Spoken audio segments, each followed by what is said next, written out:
Assalamualaikum warahmatullahi wabarakatuh. Let me introduce myself. My name is Aditya Ginasiar. I'm from English Department 1 and my ID study number is 20210106010. Dan di sini saya akan membahas sedikit tentang part of speech. Nah, part of speech sendiri itu terdiri dari 8.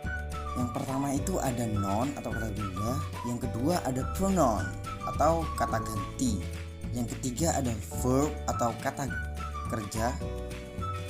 Dan kalian pasti sudah tahu apa itu kata kerja atau verb. Kemudian yang keempat itu ada adjective atau kata sifat. Kemudian yang kelima itu ada adverb atau kata keterangan. Dan yang keenam itu ada preposition atau kata depan. Dan yang ketujuh itu ada conjunction atau kata penghubung.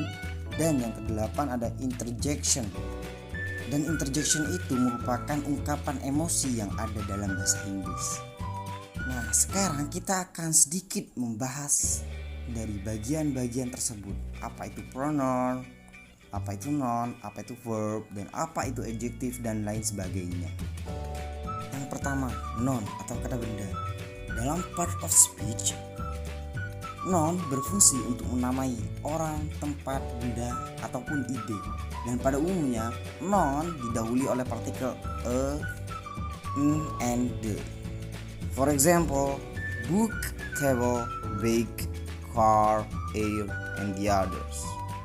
Jadi kata benda di sini tuh baik yang ada wujudnya maupun yang tidak ada wujudnya, seperti book, table, dan yang tidak ada wujudnya itu seperti air atau udara.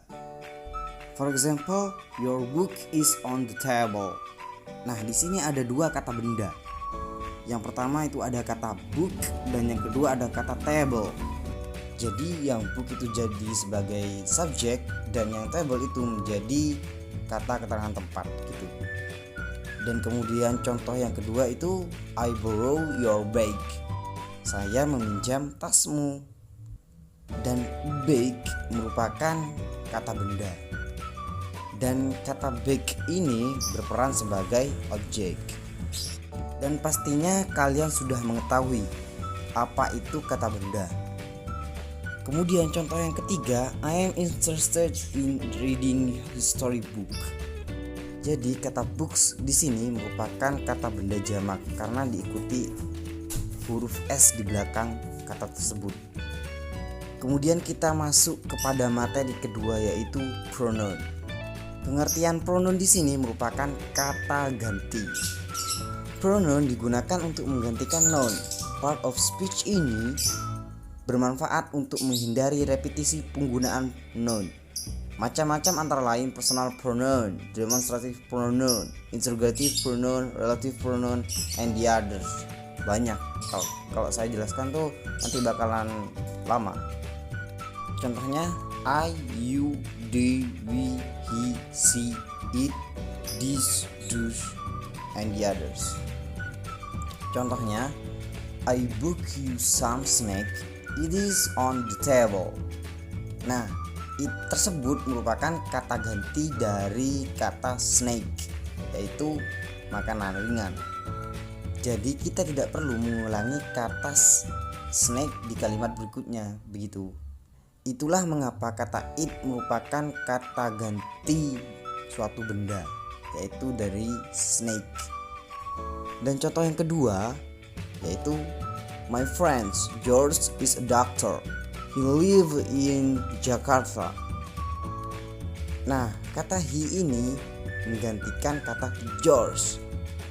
Dan juga he ini sekaligus menggantikan kata my friends gitu. Karena kata George ini merupakan kata yang menunjuk pada my friends, kata my friends yaitu temanku.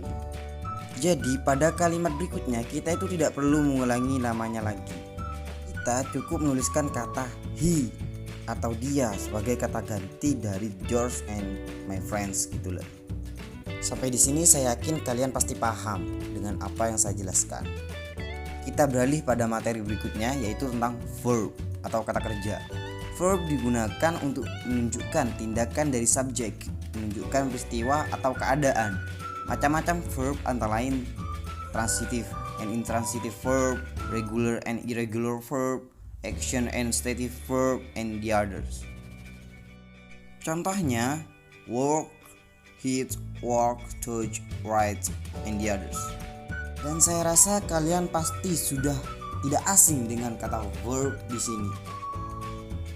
Karena verb di sini merupakan kata kerja yang sudah sering kita lakukan sehari-hari. Contohnya walking, bekerja, walk, berjalan, touch, menyentuh, write, menulis, read, membaca, dan lain-lain sebagainya.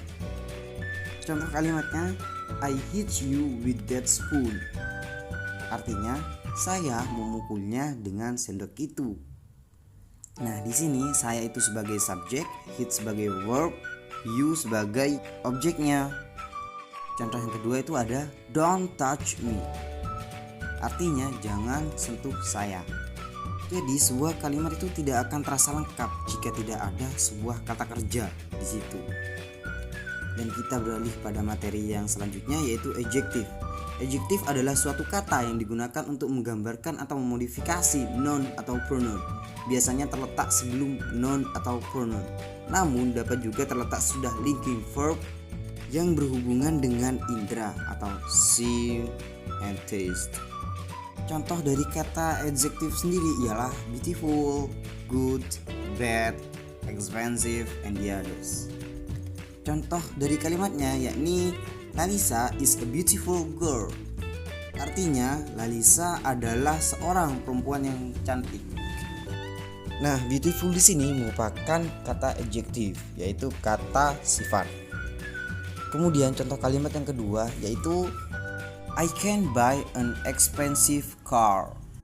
Artinya saya tidak bisa membeli sebuah mobil yang mahal. Nah, kata expensive ini merupakan kata sifat atau adjektif yang merujuk pada kata car atau kata benda. Dan sampai di sini saya rasa teman-teman sekalian pasti sudah paham dengan apa yang saya jelaskan dari awal. Dan untuk materi selanjutnya akan saya jelaskan pada video berikutnya. Semoga saja saya sempat untuk membuat video berikutnya yaitu part 2 tentang part of speech. Dan jangan lupa tekan tombol subscribe dan nyalakan lonceng notifikasinya jika konten ini bermanfaat untuk kalian. Dan jangan lupa nantikan video terbaru dari channel ini. It's caught in the crossfire. It's caught in the crossfire.